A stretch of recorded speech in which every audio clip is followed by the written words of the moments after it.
Within every human being exists a secret, silent, and powerful force, an inner law that operates without rest, shaping destinies, opening paths, and multiplying whatever we hold in our minds.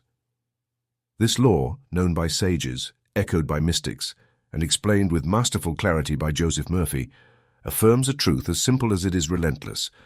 To him who has, more will be given. But what does it truly mean to have? Does it refer to possessions, talents, or opportunities? No. Murphy reveals that having means possessing an inner state, a deep conviction, a mental image that the subconscious mind accepts as an absolute command.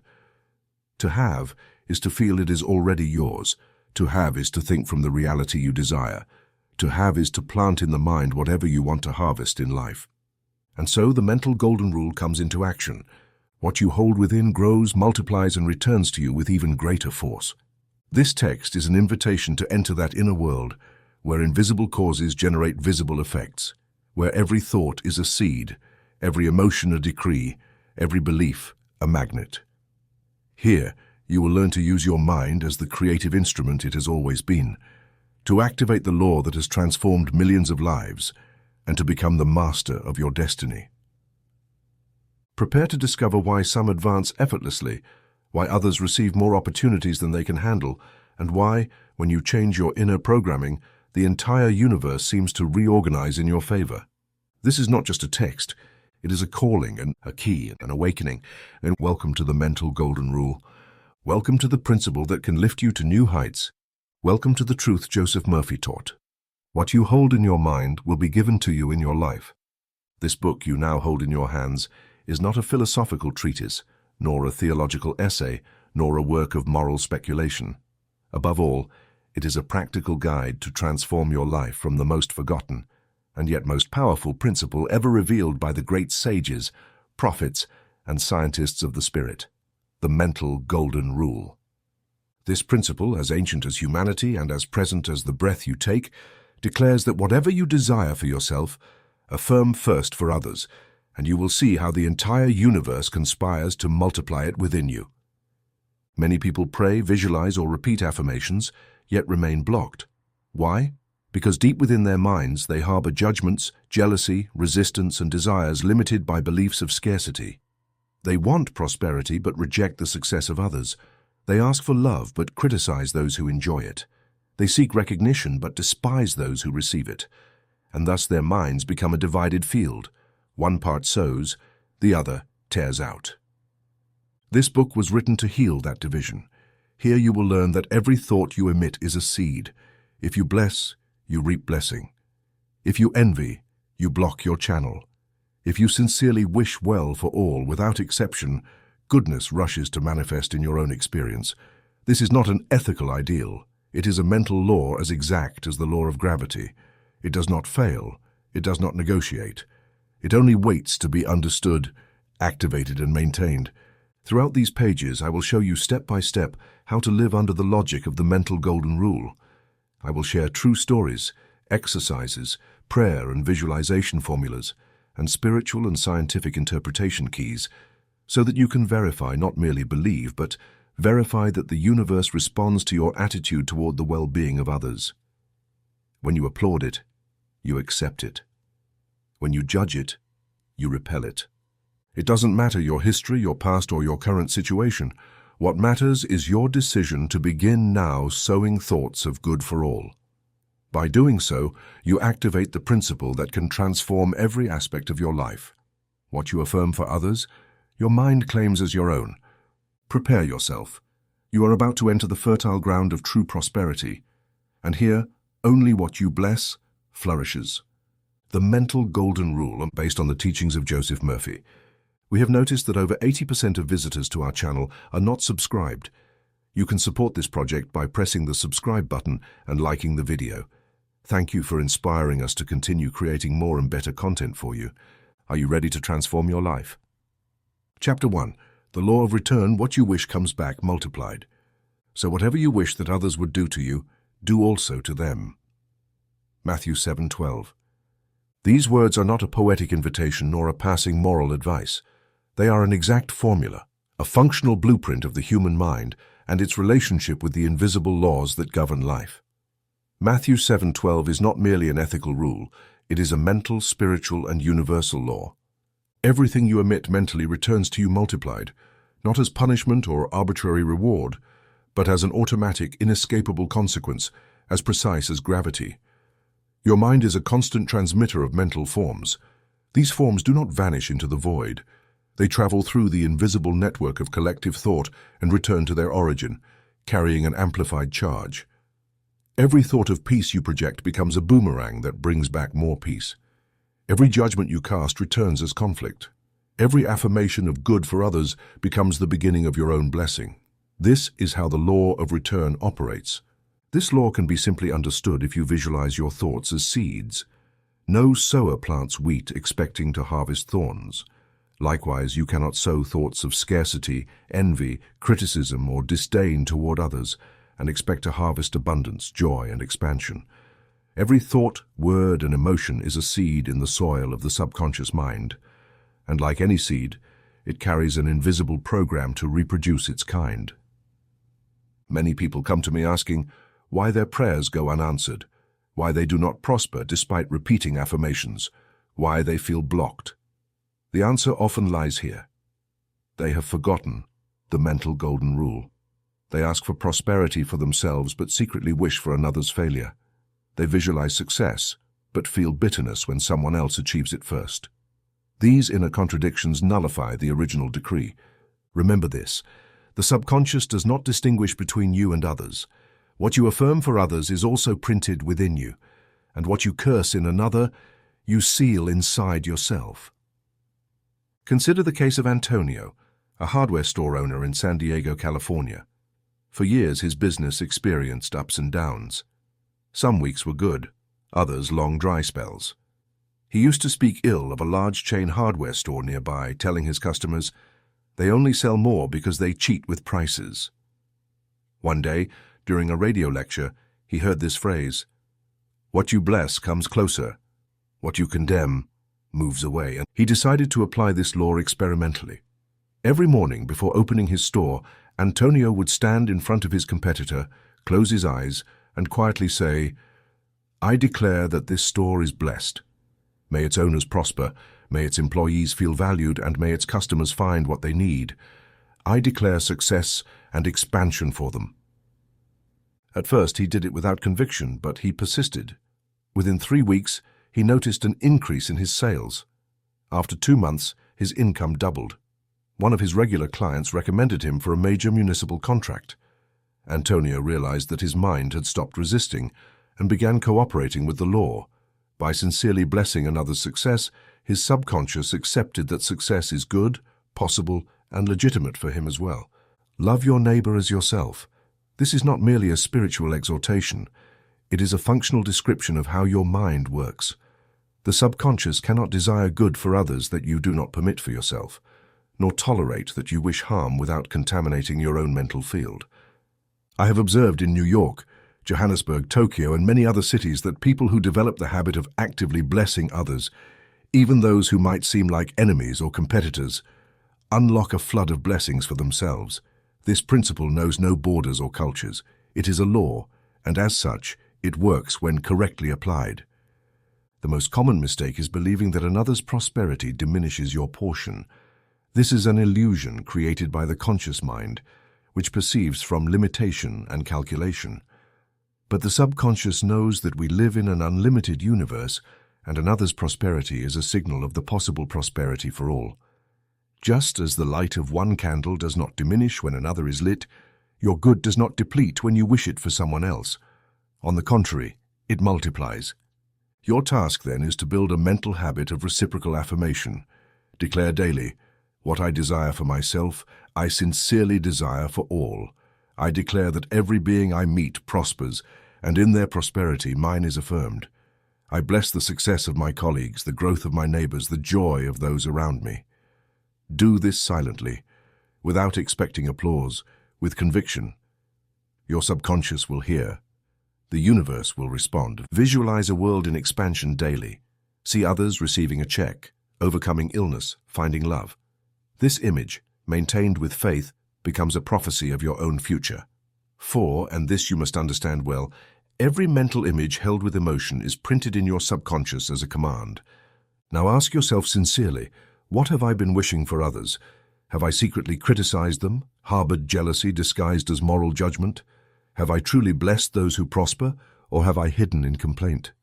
These questions are not meant to condemn, they are keys to open the door to your new life. The law of return never fails. Sometimes it delays, but it always acts. If you plant lemons, you will not harvest pears. If you plant blessings, you will not reap ruin. If you sow judgment, do not expect understanding. Every word, every thought, every internal image is a seed that will inevitably bear fruit. Therefore, decide from today to be a sower of good. It does not matter if the world sees it. Your mind sees it, your subconscious records it, and life, with its invisible paths, will return to you as an amplified echo everything you have given. Just as the echo returns your voice, life returns your thoughts. And this, without exception, is the mental golden rule. Chapter 2. Bless and you will prosper, the power of mental benevolence. We live immersed in a vibratory field that responds to every one of our thoughts. This is not philosophical speculation, but an empirical observation of the mind's functioning and its effect on matter. Every thought is an electromagnetic emission, a precise vibration that imprints itself on the energetic field surrounding you. This field responds with exactitude, without moral judgment, without rewards or punishments, but with absolute fidelity to the nature of what is delivered. For this reason, I assert that blessing is a creative force that activates good, while cursing interrupts the natural flow of provision. Every blessing is a constructive mental programming that not only affects the person you bless, but also transforms the giver. When you bless sincerely, you reaffirm in your subconscious mind that good is real, possible, and desirable. This mental acknowledgement is not limited to the person you bless. Your subconscious assumes it for yourself as well.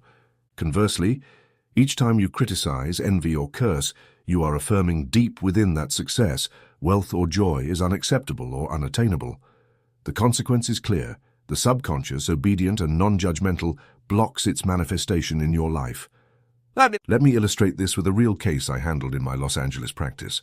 Maria, a 36-year-old secretary, came to me deeply discouraged. She said, "Dr. Murphy, I work hard, I am honest. I don't waste money, yet I am always on the edge of bankruptcy. Meanwhile, my younger sister just bought a new house. She has a wonderful husband and lives as if money falls from the sky. I don't understand. I deserve it more." I asked her to close her eyes and silently repeat the following affirmation. "I declare that my sister is blessed. Her abundance is proof of the good possible for me. I give thanks for her success and celebrate it with joy." At first she hesitated, her voice trembling, but we continued the exercise for a full week. I asked her to visualize each night before sleeping, her sister happy in her new home, surrounded by beauty and harmony, while saying internally, "This is also mine in essence. What she has, the infinite also has for me." After 2 weeks, Maria received an unexpected job offer with double her salary.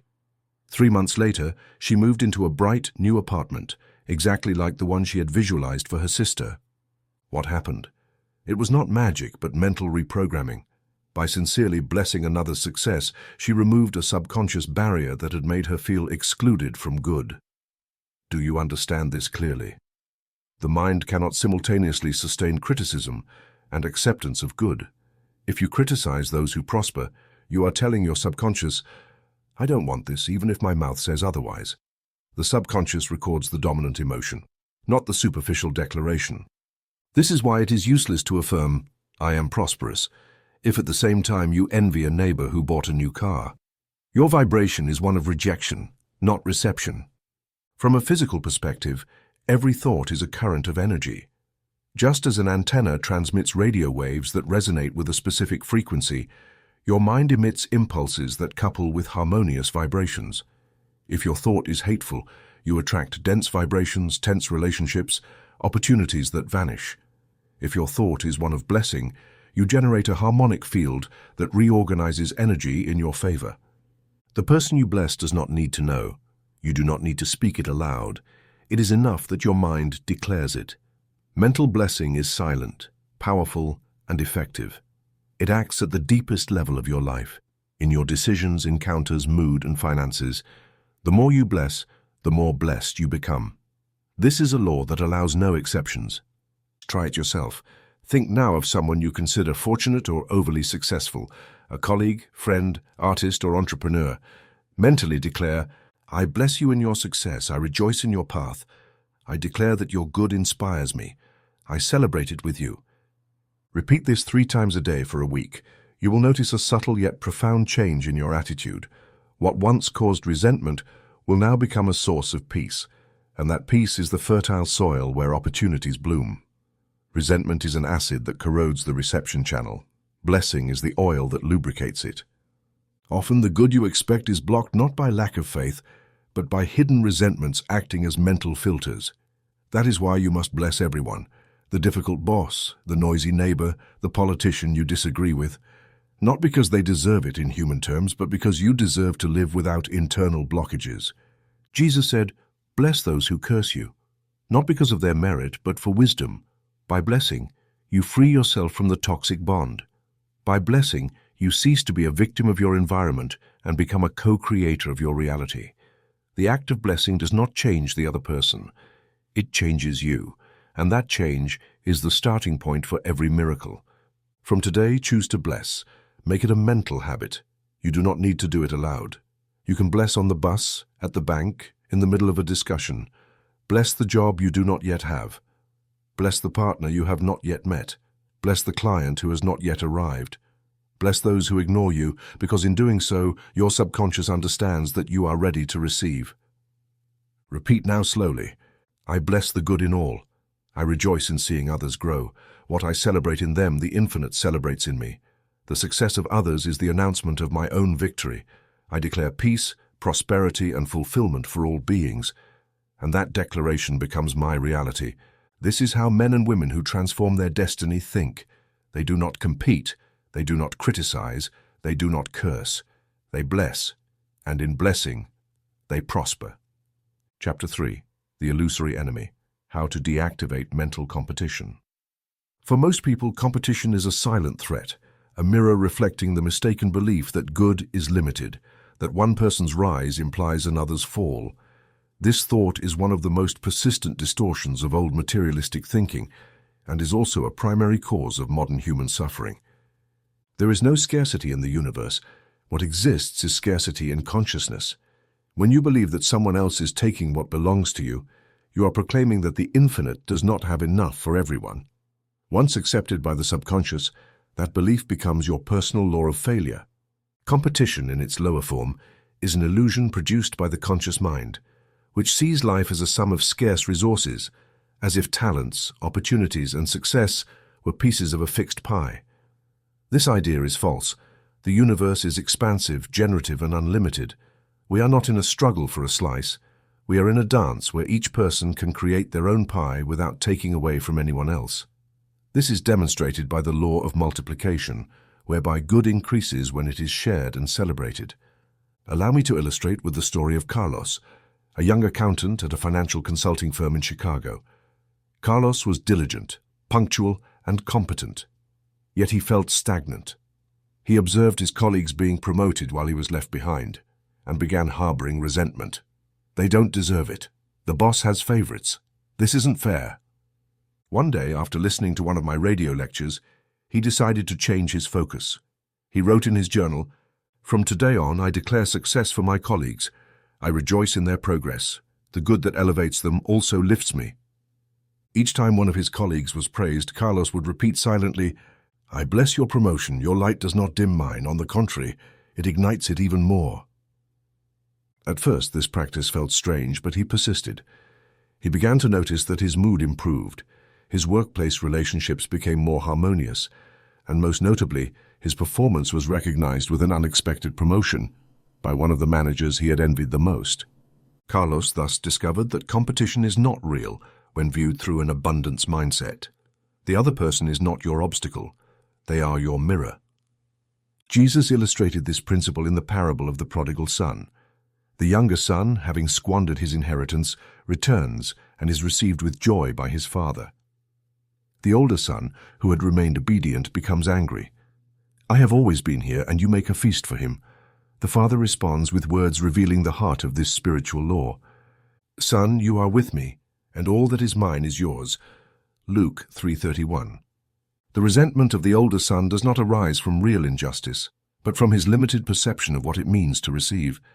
He had lived as if he were competing for the Father's love, when in reality, everything was already available to him. You are not competing for God's love or provision. You do not need to take anything from anyone. Your good is secured in your own consciousness. When you bless another's success, you are telling your subconscious, good is real, possible, desirable. I celebrate it, and in celebrating, I invite it into my own experience. Competition is deactivated when you silently pray for another's good.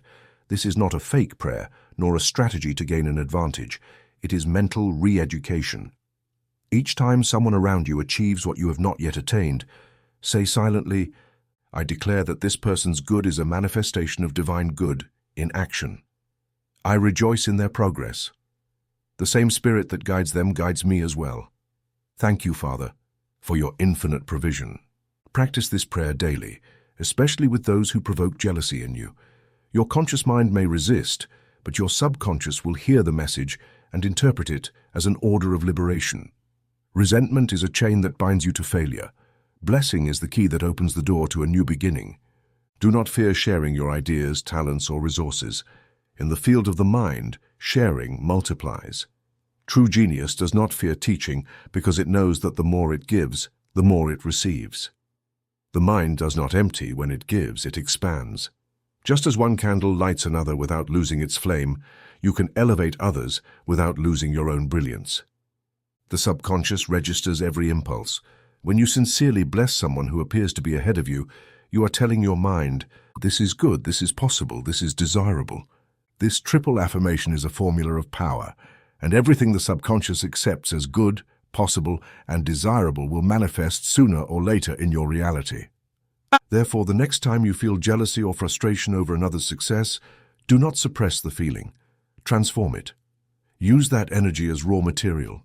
Declare firmly, their success announces mine, their light illuminates my path, their joy awakens my possibility. The enemy you think you see outside is not real. It is a reflection of your internal interpretation. Competition is not the obstacle. Scarcity is not the problem. The only enemy is the thought that says, there is not enough for me. And that lie, as you now know, can be deactivated with a simple mental decision. Bless and see how the enemy becomes an ally, competition becomes companionship, and scarcity turns into abundance. Chapter 4. The 3 levers of the mental golden rule. Kind thought, constructive word, harmonious action. Every mental law is supported by invisible internal structures that, when understood and applied correctly, generate results as predictable as a mathematical formula. In the case of the mental golden rule, what I wish for myself I first affirm for others, these structures manifest in 3 fundamental levers: kind thought, constructive word, and harmonious action. These 3 levers are not mere ethical suggestions, they are scientific instruments for subconscious activation. Each operates as a current of energy which, when integrated into daily mental routine, reconfigures the vibration of your personal mental field, reprograms limiting beliefs, and tunes the mind to universal good.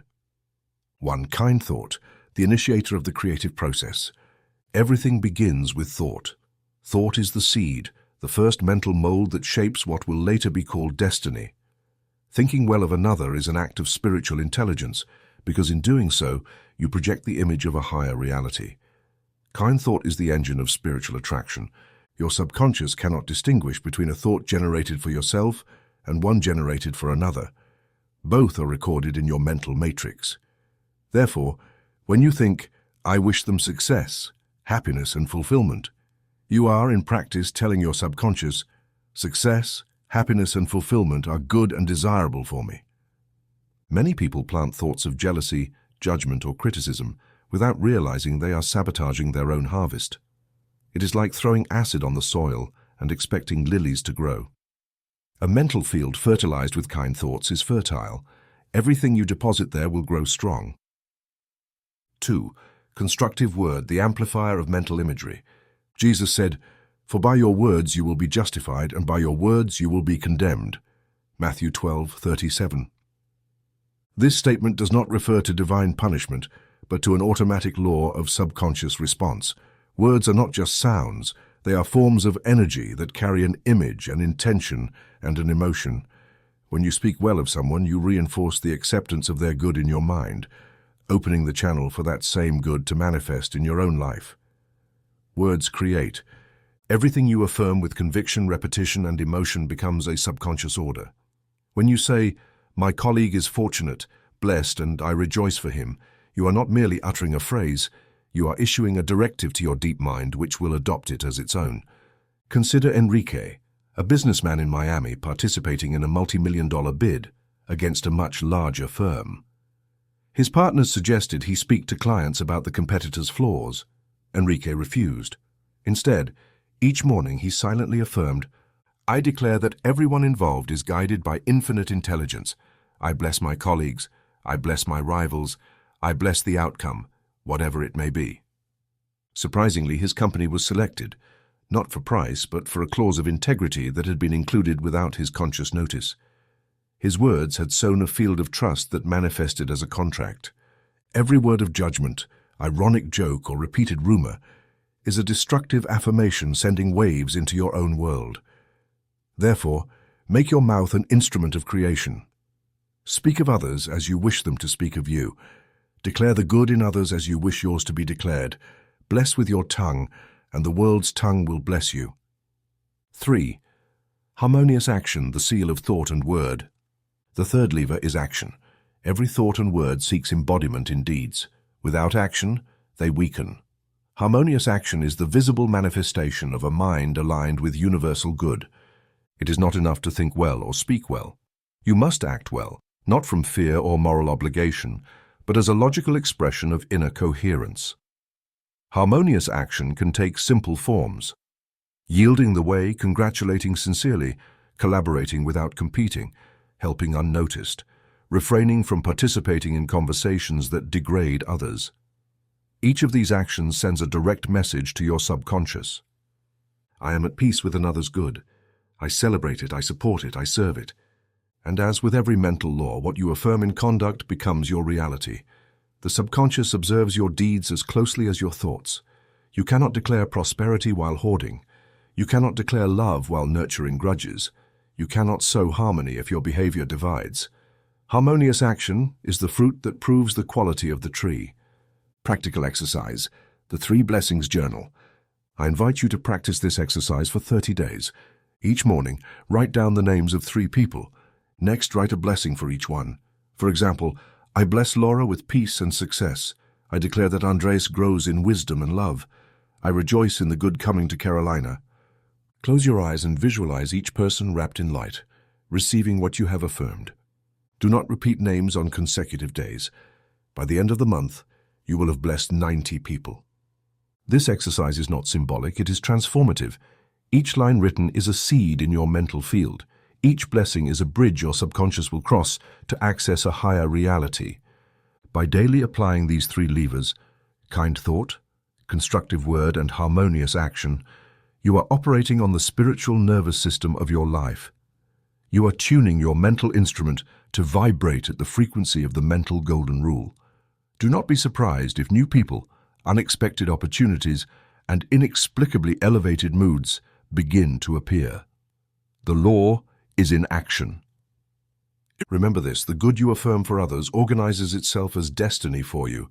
Think well, speak well, act well. 3 keys, 1 door, the door of shared good. Chapter 5. Rejoicing in the good of others, the key to invisible multiplication. There is an invisible threshold in the evolution of human consciousness, and that threshold is the capacity to genuinely rejoice in the good of others. Reaching this capacity is not simply an act of morality. It is a proof of spiritual maturity and deep understanding of mental laws. Whoever delights in another's success has discovered the secret of invisible multiplication. By celebrating the good that another manifests, one activates the resonance of that same good within oneself. Most people condition their joy. They rejoice only when they are the ones who win, when they are the favored, when they are the focus of praise. But this attitude reveals a subconscious programming based on lack. It is a mindset that interprets success as a finite resource, as if good were a limited cake where one person's portion automatically reduces another's. This programming is the root of envy, subtle criticism, and judgment disguised as analysis. And like all subconscious programming, it faithfully manifests in external life. The truth is different. Good does not run out when shared, it multiplies. What you celebrate in another, your mind records as desirable and therefore as accessible to you. This is the law of vibratory affinity in action. If you react with bitterness to another's success, you are sending the signal that success is a threat, that it diminishes you, that it excludes you. The subconscious, which does not reason but only records, interprets it that way and blocks your ability to experience it. Understanding this dynamic is vital for anyone wishing to advance to higher levels of personal expression, whether economic, artistic, relational, or spiritual. Let me share the story of Julia, a supporting actress in New York theater. For years, Julia was recognized for her discipline and technique, but always cast in minor roles. She watched as other actresses, some with allegedly less talent, secured leading roles, applause, and interviews. With each new production, Julia felt deeper frustration. Though she smiled publicly, inside she was filled with resentment. One day she attended one of my lectures on the law of rejoicing in the good of others. She was struck by this statement. What you applaud in another, your subconscious recognizes as desirable and will reproduce in your own experience. Julia decided to try.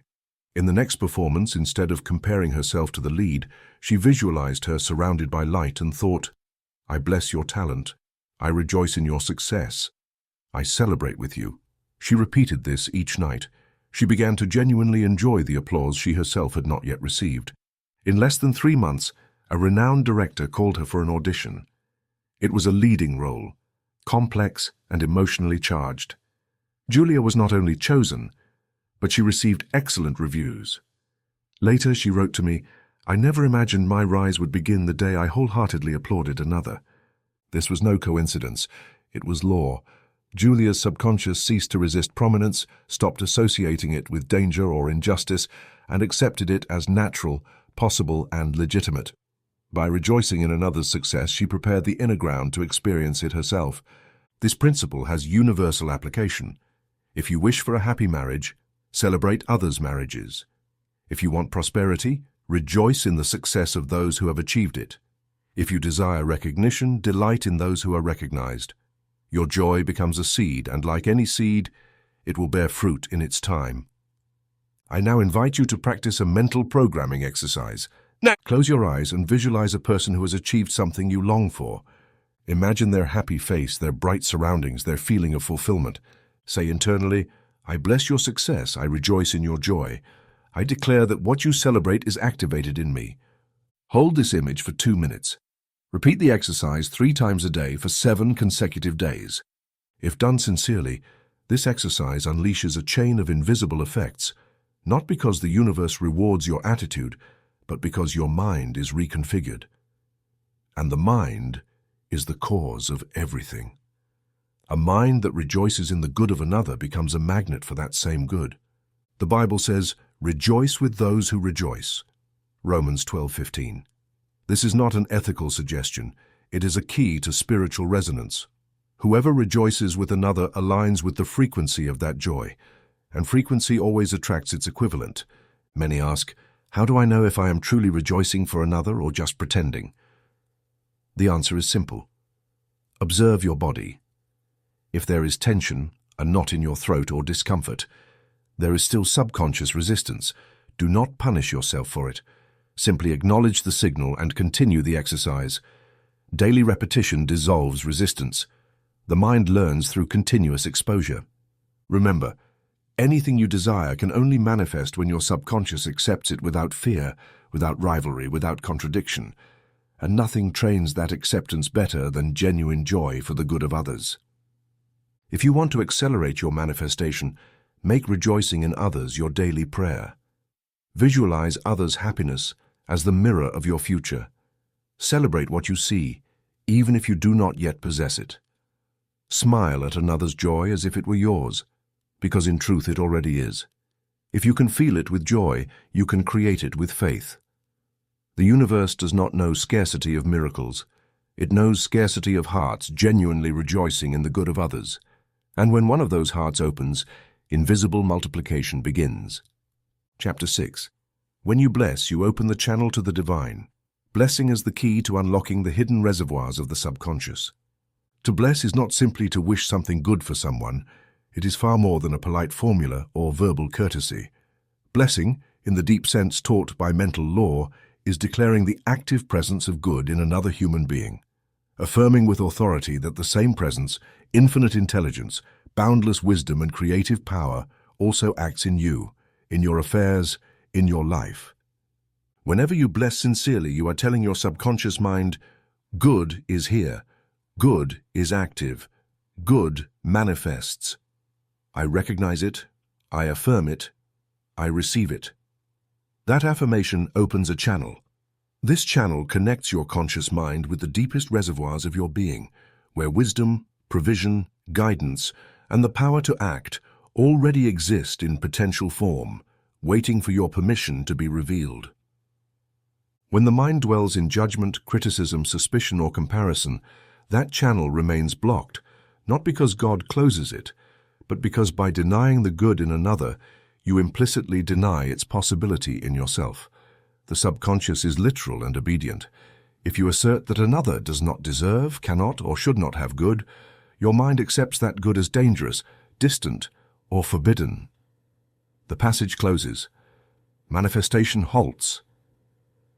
In contrast, when you bless, truly bless, you are saying, what I see as good in you, I recognize also exists in me.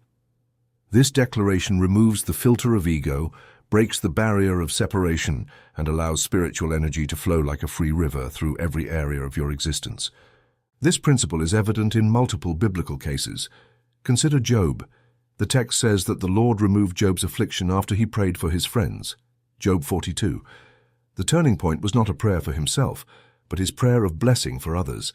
At that moment, by releasing judgment and complaint and wishing genuine good for those who had even misunderstood him, the inner heavens opened, and Job was restored doubly.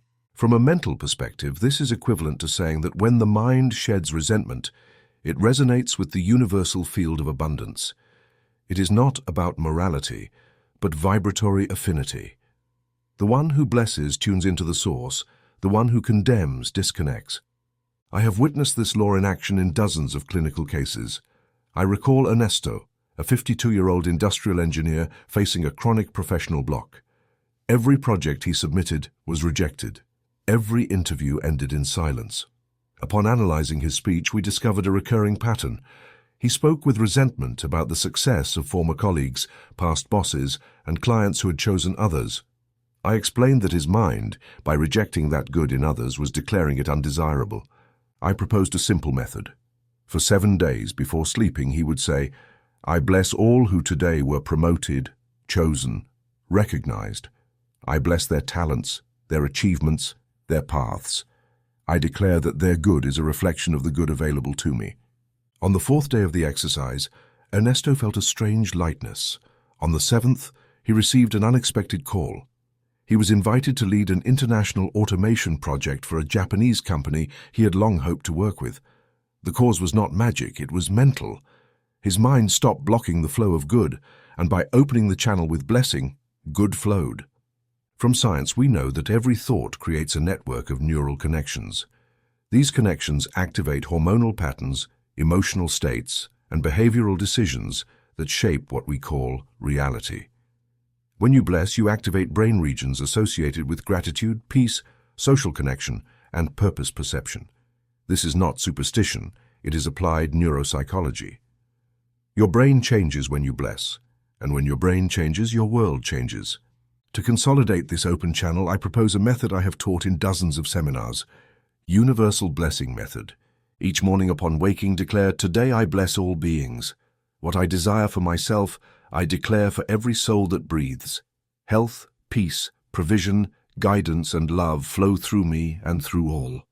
Before every key activity, meeting, interview, call, sale, exam, say quietly, I bless all involved. The spirit of wisdom guides them. Good manifests for all. At the end of the day, write this affirmation: I accept all the good I have seen today and all the good others have received. The channel is open. I am ready. This simple ritual, applied consistently, creates a mental atmosphere conducive to manifestation.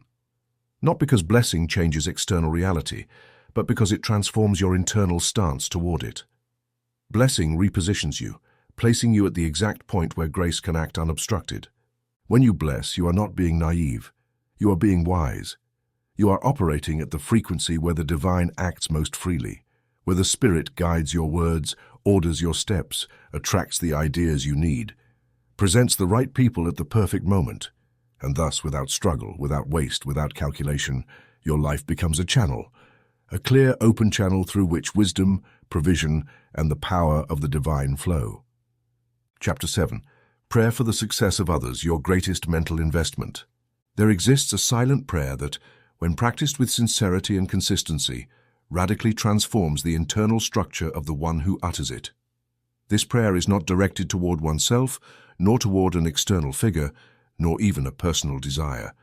It is a prayer directed toward another, not to persuade, modify, or manipulate their destiny, but to bless them with the highest intention for their good.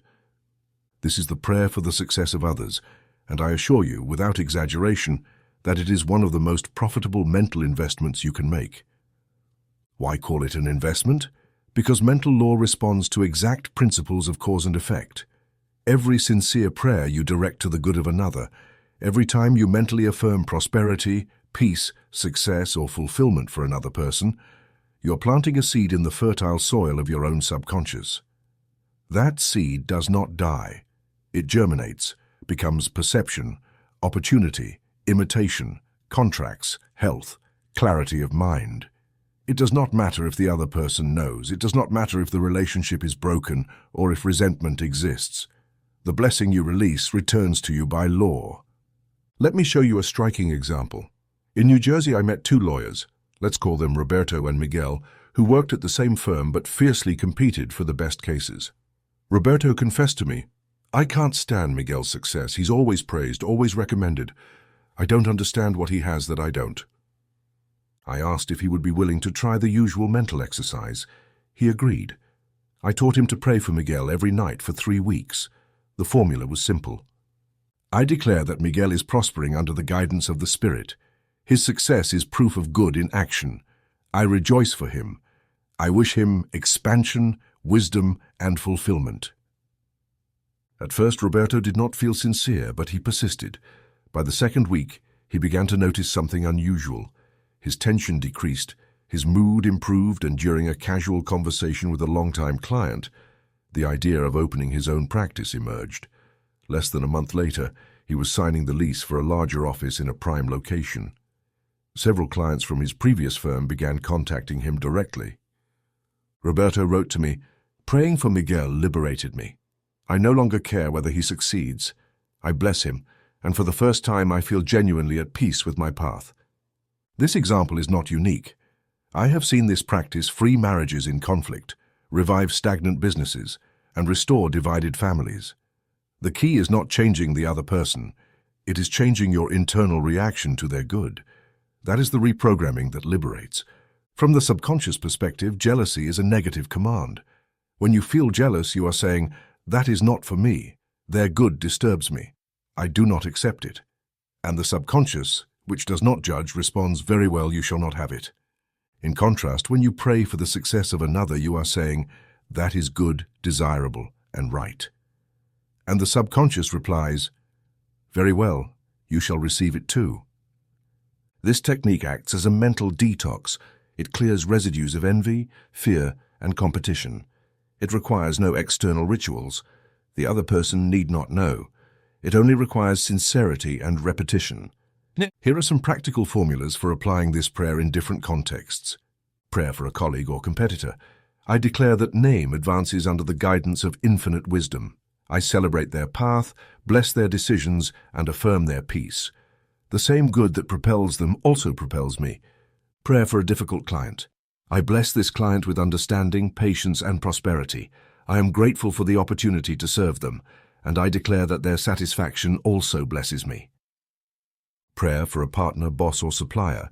I declare that name is prosperous, clear in decisions, and generous in dealings. I bless them with legitimate success. Our relationship is guided by the common good. Prayer for someone who causes discomfort. I bless this person with clarity, peace, and inner freedom. Their attitude no longer disturbs me. Divine intelligence acts in both of us and orders this situation for the highest good. Prayer for a successful stranger who triggers comparison. I celebrate this person's success. What I see in them is a reflection of the good available to all. I appreciate their example. They inspire me. I bless them with love. These prayers are not meant to be said just once. They must become part of daily mental discipline. I suggest repeating them every morning and evening, especially at moments when envy or judgment arise automatically. Do not suppress the impulse, redirect it. Make it fuel for blessing. The subconscious is not re-educated by information, it is reprogrammed by immersion. Every time you pray for another's success, you re-imprint your deep mind with the pattern of shared abundance. The result is inevitable. You begin to attract people, situations, and resources that were previously blocked by your internal resistance. This is not a technique of spiritual manipulation. It is an act of sincerity. It is a mental investment in which you deposit the capital of your attention to generate the profit of your transformation. Bless others what you desire for yourself. Pray for the success of others as if it were your own.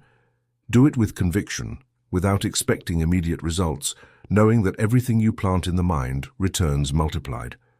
And when that return arrives, do not see it as a miracle. Recognize it as fulfillment. Mental law never fails. Chapter 8, Shared Mental Sowing, the Secret of Simultaneous Growth. There exists a universal law operating in the silent dimension of the mind, a law known to the wise for centuries, yet still ignored by many today. This is the law of mental simultaneity. This law declares that every idea you plant in another person's mind is simultaneously planted in your own subconscious, cultivated as part of your future experience. There is no affirmation directed toward another that does not return multiplied to the sender, because at its deepest level, the mind recognizes no separation between I and you. For the subconscious, every thought emitted is an instruction for one's own life. This is one reason Jesus taught, "You shall love your neighbor as yourself," Mark 12:31. It is not merely an ethical obligation or a formula for harmonious living. It is an operational principle of the human soul. Whatever you mentally do for another, you are inevitably doing for yourself. Just as a farmer who fertilizes a neighboring field also scents the air he breathes, when you mentally sow prosperity, health, joy, and peace for another, you are simultaneously shaping those same states in your own subconscious. This law is as precise as the law of gravity, and ignorance of it does not prevent its effects. One who curses others mentally poisons themselves. One who wishes failure upon another instructs their own mind to reject the possibility of success. But one who blesses, affirms, celebrates, and sows elevated ideas in the collective mental field is extending their own horizon of achievement. Consider the case of Elias, a baker from a small town near Sacramento. He wrote to me, recounting that for years he had felt threatened by the opening of new bakeries in his area. His business, once the only one, began to lose customers. His immediate reaction was criticism. "They are stealing my bread. They are unfair competition." But after hearing one of my radio teachings on shared mental sowing, he decided to change his attitude. Each morning, while kneading dough, he would bless the bread of his colleagues. He visualized their display cases full, their ovens burning, their customers satisfied. He repeated, "I declare that every bakery in this town prospers, that there is bread and blessing for all. May the aroma of fresh bread announce collective prosperity." During the first days, his sales did not change, but by the third week, something unexpected occurred. A local TV program selected his bakery to highlight the spirit of collaboration among neighborhood businesses. His story went viral.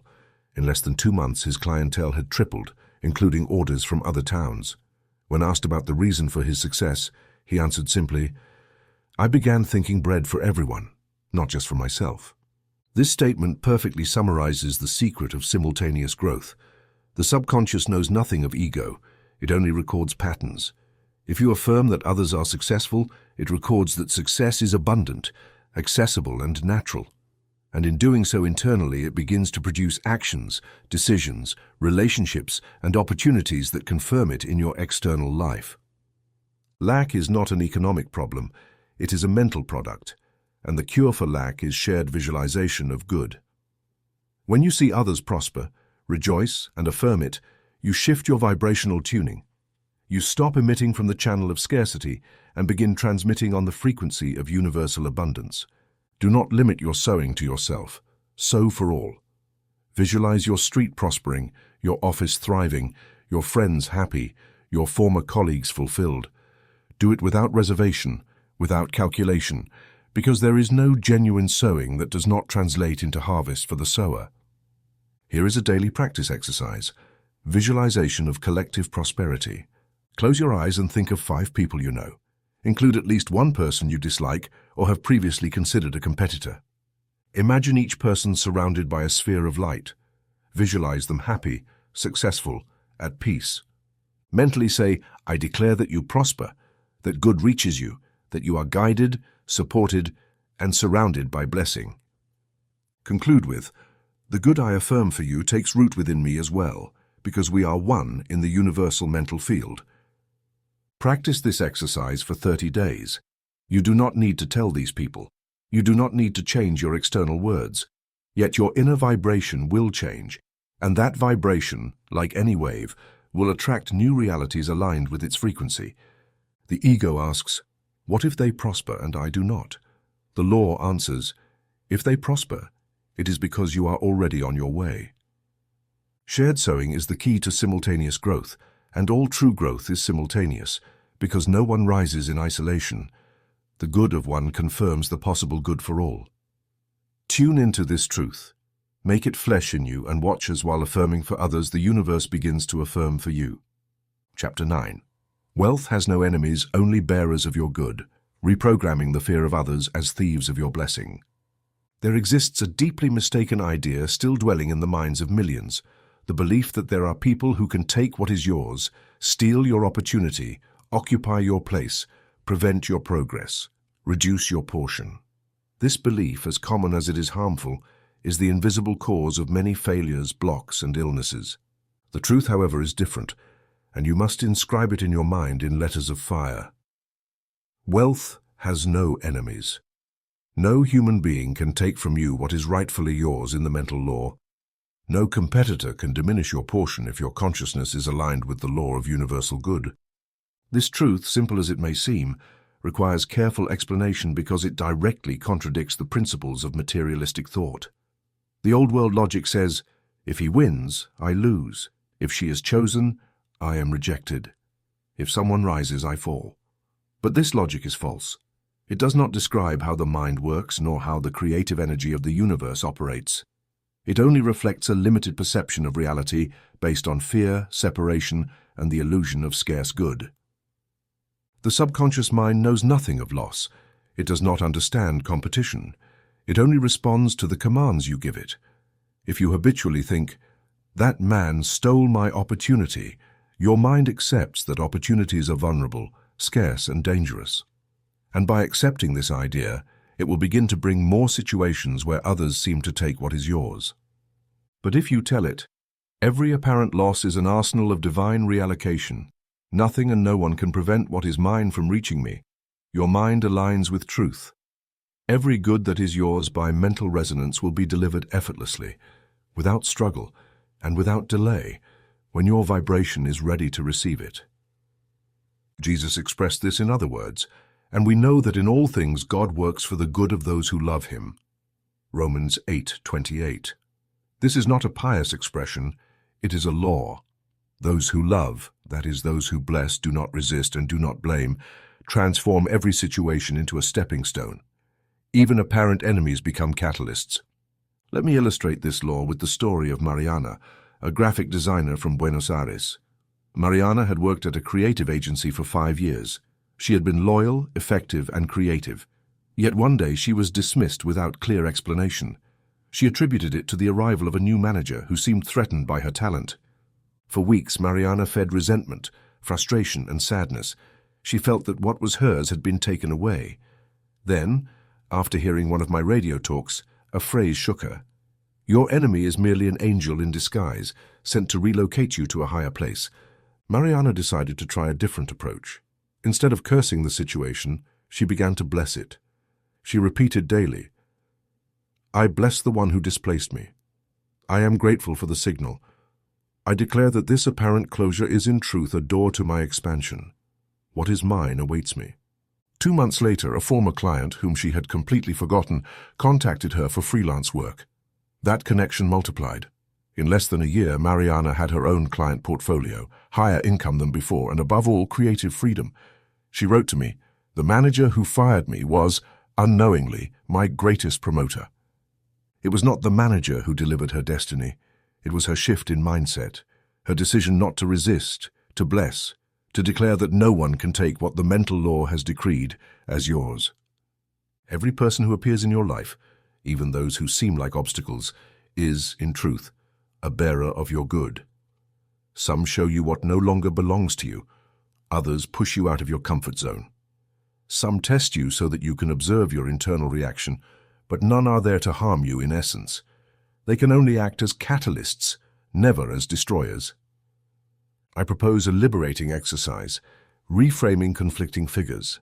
Make a list of 3 people who, in your perception, have caused you loss, harm, or delay. Write their names and what you feel they took from you.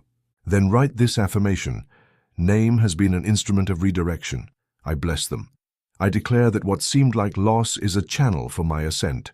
I am grateful for their role in my path. Repeat this affirmation for 7 days, not as an emotional act but as mental reprogramming. Do it without demanding immediate results. At the end of the period, observe any signs, mood changes, intuitions, or new possibilities that arise. Your mental field will have been cleansed. This exercise does not excuse objective injustice, nor justify abuse, but it transforms your energy, and by transforming it, it places you in a position of power. Those who bless, govern. Those who blame, enslave. Remember this, your subconscious constantly records your internal declarations. When you affirm, that person took from me, you decree your impotence. When you affirm, all works for my good, you declare your sovereignty. No human power can prevent you from receiving what you have sown with faith, affirmation, and persistence. No company, boss, competitor, neighbor, family member, or political figure can block the flow of good you have activated with your word. What is yours comes by law, not by permission. Wealth in all its forms is not fought over, negotiated, or begged for. It is recognized, accepted, affirmed, and received. And when you recognize it, you understand. There are no enemies, only messengers. Chapter 10. Judgment is the poison of the mental golden rule. How criticism, even silent, blocks the flow of good in your life. Among all mental habits that obstruct the manifestation of good, judgment, meaning the constant, rigid, and negative mental evaluation of others, holds a central place. Not because it has any external power, but because it generates in the subconscious mind an atmosphere of resistance, distrust, and rigidity that prevents the natural flow of life. Judgment is the subtlest poison against the mental golden rule because it traps the one who emits it in a closed circuit of separation. You on one side, the other on the opposite side, and between you a vibrational barrier that blocks the exchange of blessings. Many believe judgment is harmless as long as it is not spoken aloud, but the subconscious does not require audible words to act. It records your thoughts as decrees, your internal reactions as commands, your emotions as images to convert into concrete experience. Every time you judge, criticize, or analyze with hostility, you are saying, in essence, I do not rejoice in your good. I do not accept your path. I do not approve your success. That vibration, once emitted, imprints itself in your mental field and acts like an electromagnetic field that repels precisely what you desire. Criticism, even silent, even justified, creates a shadow. That shadow does not cover the other. It covers you. You cloud your ability to see good, to receive it, to recognize it in your environment. It is like closing your curtains because you do not like the neighbor's decoration. The result is darkness in your own room. Judgment poisons the mind because it forces it to live in an illusory duality, right versus wrong, deserving versus undeserving, superior versus inferior. And this dual mentality cannot resonate with the spirit, because the spirit is one. Where there is separation, there can be no flow. Let me illustrate this with a real case I witnessed in Lima, Peru. Professor Norberto, a university lecturer with over 20 years of experience, was known for his brilliance, but also for his bitterness. In his own words, he felt invisible, overlooked, and passed over in academic promotions. He constantly referred to the rector's favorites, whom he considered less prepared but better connected. During one of my lectures, I addressed the law of judgment as a block to prosperity. I spoke clearly. Every time you criticize someone who has what you desire, you are telling your subconscious, "That is negative. I do not want that. It harms me." After the event, Norberto approached me. "Do you mean that by judging those colleagues, I am distancing myself from recognition?" he asked. I answered, "Your mind is at war with what you long for." I then proposed a radical shift. For 30 days, he would replace every critical thought with a specific affirmation. The formula was simple. I declare peace and good for you right now. It did not matter if he said it with feeling or without, or even if he believed it at first. He simply had to repeat it mentally, silently, with discipline. Norberto accepted the challenge. Every time one of the rector's favorites received a distinction, he would say, "I declare peace and good for you right now." At first, he did it with annoyance, then with resignation, later with neutrality, and after a few weeks with a strange sense of relief. 3 months later, Norberto was invited to join an academic exchange program with a European university to teach a specialized course in his field. No one recommended him. His profile was simply detected by an international committee. Coincidence? No. Mental causality. Norberto's mind had been detoxified. By ceasing to judge, he stopped vibrating in the frequency of resentment, and by releasing that energy, he opened the door for the good that had always been available to manifest without obstacles. This principle is universal. Do not judge. Not because the other person deserves it or not. Not because you are better or worse. Do not judge, because judgment becomes an invisible barrier between you and the good you desire. Criticism is a door that closes. Blessing is a door that opens. I now invite you to apply this principle with a practical exercise. Judgment deactivation exercise. Identify a person who often triggers judgment, comparison, or criticism in your mind. This could be someone close, a colleague, or even a public figure. For 7 days, every time a negative thought about that person arises, say mentally, "I declare peace and good for you right now." If the thought returns, repeat it. If you change the person, repeat it. Do it as many times as necessary. The goal is not to change the other, but to free your mental channel from the poison of criticism. At the end of the week, write in your journal any changes you notice, in your mood, your relationships, or your opportunities. This exercise, though simple, is profoundly transformative. It is a spiritual cleansing that requires no ritual, only honesty. Judgment does not protect you. It does not improve you. It does not make you more lucid or wiser. It only separates you, and separation blocks blessing. So when the impulse to criticize arises, remember, nothing and no one can stop your good except your own vibration. And the highest vibration is blessing. Say it again and make it your mantra. I declare peace and good for you right now. In that instant, you are performing the most intelligent, loving, and powerful act, releasing your mind from poison and opening it to the full flow of good. Chapter 11. Progressive Shared Prosperity, the Spiritual Model of Success. True prosperity is the one that elevates everyone involved. Throughout history, different cultures have upheld the idea that success is an individual conquest, a race in which one arrives first, and the rest, by logic, must fall behind. This vision is inherited from a scarcity mindset.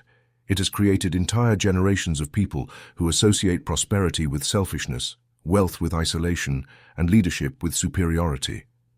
But the new spiritual thought, grounded in precise mental laws and eternal principles of the human soul, declares another truth.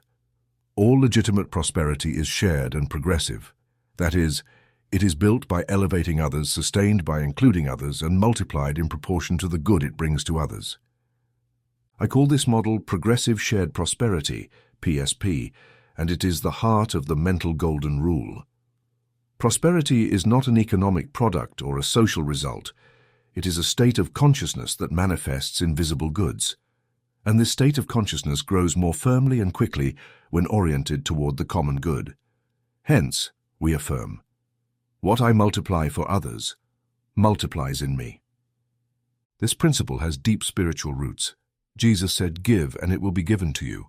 A good measure, pressed down, shaken together, and running over will be poured into your lap." Luke 6:38. What does this law teach us? That giving is not a loss, but an activator.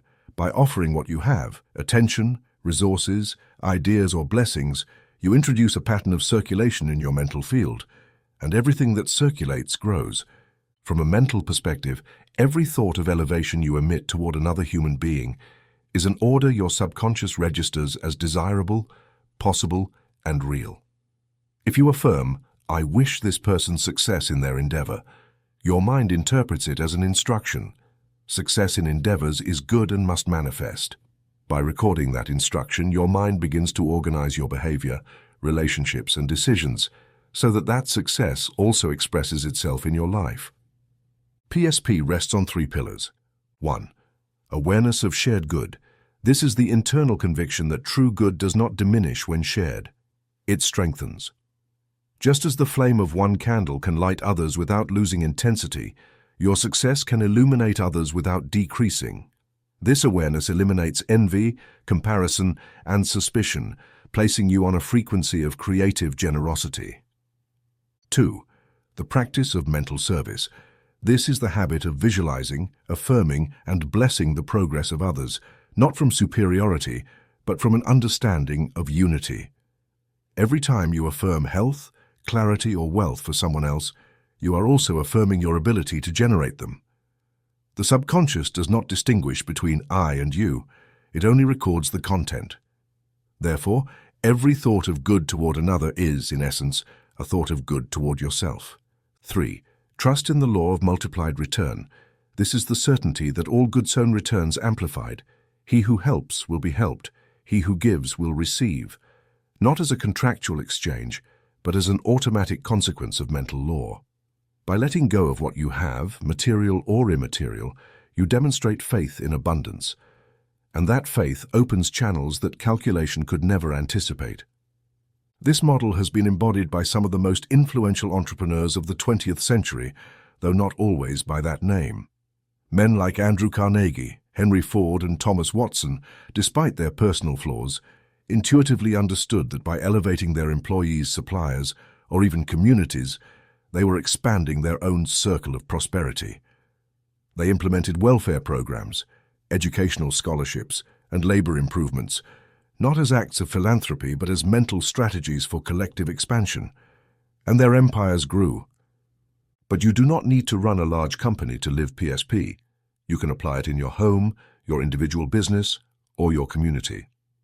Every time you ask yourself, does this also elevate those around me? You are activating this model. Every time you share an idea, support someone else's endeavor, or recommend a colleague, you are sowing in the PSP field, and what is sown will return. Here is a formula to integrate this model into your daily life. Daily PSP formula. And each morning, visualize 5 people you know in different areas: family, work, neighbors, acquaintances. Imagine each achieving a significant advance, solving a problem, receiving good news, growing in their area. Say internally, I declare your good as my good. I rejoice in your growth. What I multiply for you multiplies in me. Act throughout the day in alignment with this affirmation. Share something useful, offer a word, make a recommendation, facilitate a connection. Do not act for reward, but from conviction. At the end of the day, note one sign of reciprocity you observed. It could be small, a kind gesture, an idea that appeared, a phone call. Your mind will begin to associate prosperity with service. Remember always, true success does not isolate. It integrates, opens doors, inspires, and is shared. PSP is not just a spiritual model. It is a high-precision mental technology. Those who apply it need not fear competition, scarcity, or loss, because they understand that every good created for others is already being created within themselves. Chapter 12. Reprogramming Envy. How to transform jealousy into channels of light. Envy, that sharp, silent, corrosive feeling, has for centuries been considered a sin, a character flaw, or a weakness of the soul. But from the mental and spiritual perspective developed in this book, envy is nothing more than a distorted signal of frustrated desire. It is not that the envious person hates the good of another, it is that they have not allowed themselves to recognize that same good as possible and deserved for themselves. At its root, envy is the internal denial of one's own greatness. To heal it, it is not enough to repress or hide it. It must be consciously reprogrammed by identifying its mental roots and replacing them with new structures of perception, recognition, and acceptance of good. From a clinical mental standpoint, envy arises from an unconscious comparison between one's current state and the ideal they believe they cannot reach. The problem is not that another has, but that one does not feel capable or worthy of having the same. The mind generates resentment because it assumes that something desirable has been unjustly denied. This distorted perception creates a vibratory field of resistance, which blocks not only the flow of good to the other, but more importantly, the flow of good to the envious person themselves. The mental law is clear. Everything you resent in another, you are rejecting for yourself. If it hurts to see someone happy, you are telling your subconscious, another's happiness is dangerous, unfair, or threatening. Your obedient subconscious will then sabotage any attempt you make to attain that same happiness. On the contrary, when you observe the success, joy, or abundance of another with a directed attitude of gratitude, you are opening your internal channel to receive those same blessings. As we have repeated throughout this book, the subconscious does not distinguish between you and another.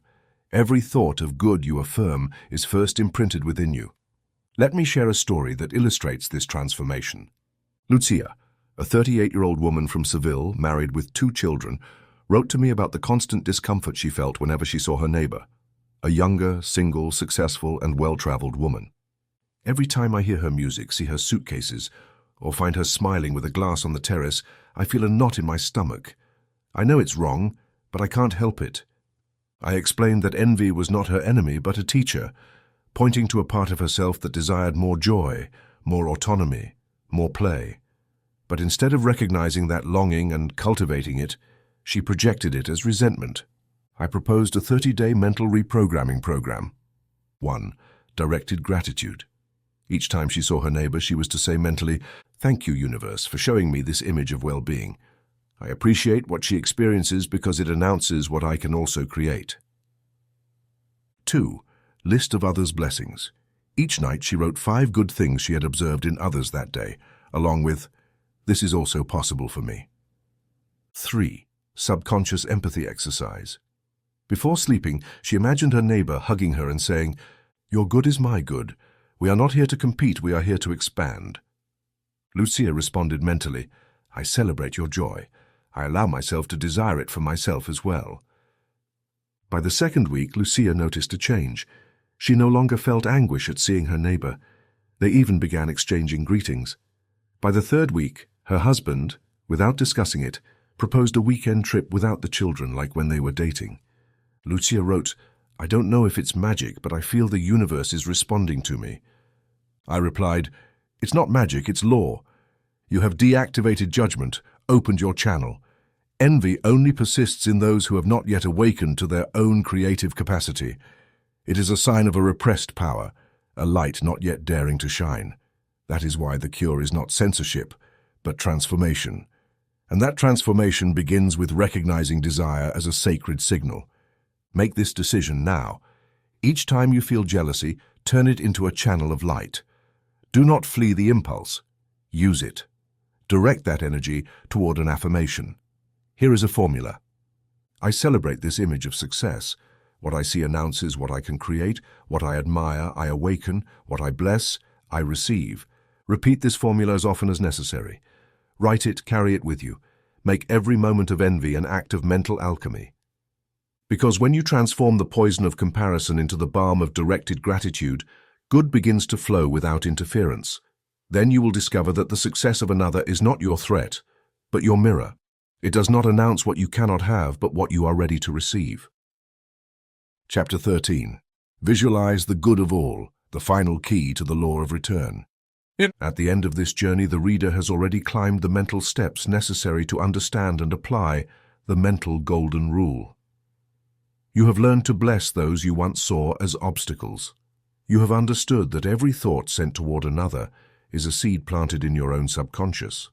You have deactivated judgments, transcended the illusion of competition, and begun practicing the shared sowing of good. Now it is time to integrate all this knowledge into a single higher practice, the visualization of universal good. Many believe that the mind should focus exclusively on one's own life to prosper, but the truth is precisely the opposite. When you expand your vision to include the well-being of all, you activate a current of multiplied return that cannot be contained. This is the final paradox of the law of return. Only when you bless the entire universe does the entire universe bless you. This teaching is central to all great spiritual traditions, although it has rarely been understood with the clarity that the mental law allows. Jesus expressed it forcefully when he said, "Be perfect, therefore, as your heavenly Father is perfect." He causes his sun to rise on the evil and the good, and sends rain on the righteous and the unrighteous. Matthew 5:45-48. What does this tell us? The divine mind does not discriminate. It does not reserve its good for a select few, nor does it choose based on apparent merit. The law of good operates by extension, not restriction. And you, made in the image and likeness of that creative mind, can only receive to the extent that you extend your blessing without limits. This brings us to the final technique I wish to teach, the collective mental check technique. Imagine for a moment that you are the central issuer of a vast network of prosperity. Each time you think of someone, you are signing a mental check, carrying positive vibration to its destination. And every check you issue, although directed toward others, has a secondary beneficiary, you, because the subconscious cannot send something without first passing through your own energy system. Practice. Sit in silence and relax your mind. Visualize a large checkbook open before you. On each page, mentally write an affirmation of prosperity for a different group of people. I declare abundance for all farmers in the world. I declare success and clarity for all students. I declare peace and well-being for all single mothers. I declare provision and relief for all merchants. I declare wisdom for leaders. I declare enlightenment for spiritual teachers. I declare healing for those hospitalized. I declare joy for those who are alone. When finished, close the mental book and say firmly, "This collective blessing returns to me in elevated forms. What I affirm for the whole is established in my world." Though this act may seem symbolic, it has real power. You are training your mind to operate from a consciousness of unity, and that consciousness is the highest vibratory frequency that exists. It is the frequency used by great mystics, world benefactors, inspired inventors, and wise ones who have understood that the entire universe is a single body, and each of us a cell within it. Is it not wiser to sow in the largest field? Does it not make more sense to activate multiplied return from the whole rather than limit it to your immediate circle? I have seen it happen thousands of times. Those who sincerely care for the common good without expecting anything in return end up receiving more opportunities, more contacts, more ideas, more peace, more visible results than those who cling to the exclusivity of personal desire. This is not sentimental altruism. It is a functional law of the subconscious. What encompasses more, contains more. This practice requires sincerity. It is not effective when performed from calculation.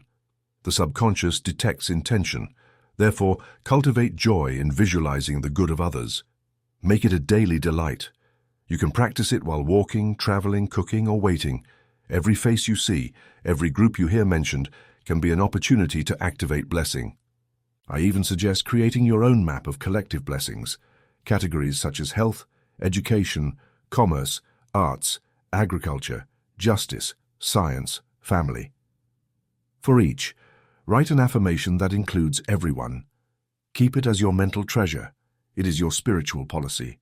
And if you ever feel something is slow to arrive, that a result has not yet manifested, do not insist on asking only for yourself. Expand your circle. Declare, "I bless the good in every corner of the planet. I celebrate the expansion of all. My mind is a channel of universal abundance." Then release it. Trust that if you have visualized the good of all, that good has already passed through you first. This is the final seal of the law of return. It is not just giving to receive. It is thinking of the whole as an extension of yourself. It is seeing every being as a legitimate carrier of the good you also desire. It is knowing that the universe has no favorites, but responds with precision to the vibration you emit. Bless all. Declare good for all. Visualize mass prosperity. Do it with joy, with faith, with conviction. And when you least expect it, the entire universe silently, without announcement, without spectacle, will deliver your reward because it has recognized in you one of its own, a sower of universal good. Amen.